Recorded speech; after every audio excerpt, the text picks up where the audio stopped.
Both sides of the dispute were on display on Saturday. Many at a rally in Fort Lauderdale that was organized to demand tougher gun laws rejected comments by U.S. President Donald Trump and others that mental illness was the main factor behind the slaughter at Marjory Stoneman Douglas High School. "We need to pay attention to the fact that this isn't just a mental health issue," Emma Gonzalez, an 18-year-old student at the school, told hundreds demonstrators gathered on the steps of a federal building. "The shooter wouldn't have harmed that many students with a knife," she yelled, shedding tears as the crowd cheered her on. Gonzalez criticized Trump for overturning a measure implemented by former President Barack Obama that required extra scrutiny of some gun buyers with a history of mental illness. She also condemned the National Rifle Association, which opposes laws that it says violate gun owners' rights.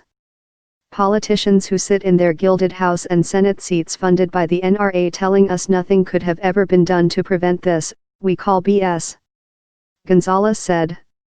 Nicholas Cruz, 19, a former student who was expelled from Marjory Stoneman Douglas High School, has been charged with 17 counts of murder. Police said he was armed with an AR-15 style rifle and had multiple magazines of ammunition. Representatives for the White House and the NRA did not immediately respond to requests for comment. On Friday, Trump visited a Florida hospital and met with people wounded in the shooting as well as first responders. Ryan Deitch, 18, was among those locked in a classroom closet as the shooter stalked the school's corridors. The rally coincided with a gun show attended by hundreds of people about 40 miles, 64 kilometers, away at the Dade County Fairgrounds.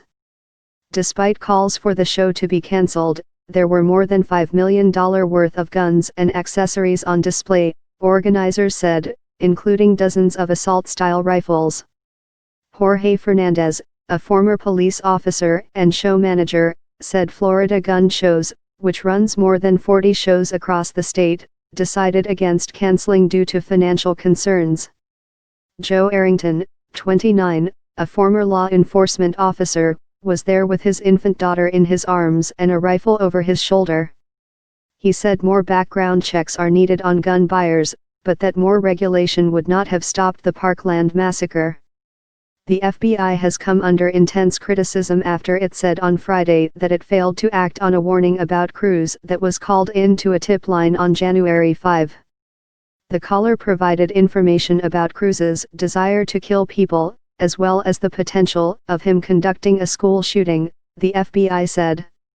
Adolfo David Ginarte, 30, a hotel conference service manager, was checking out some of the more than 140 vendors at the gun show.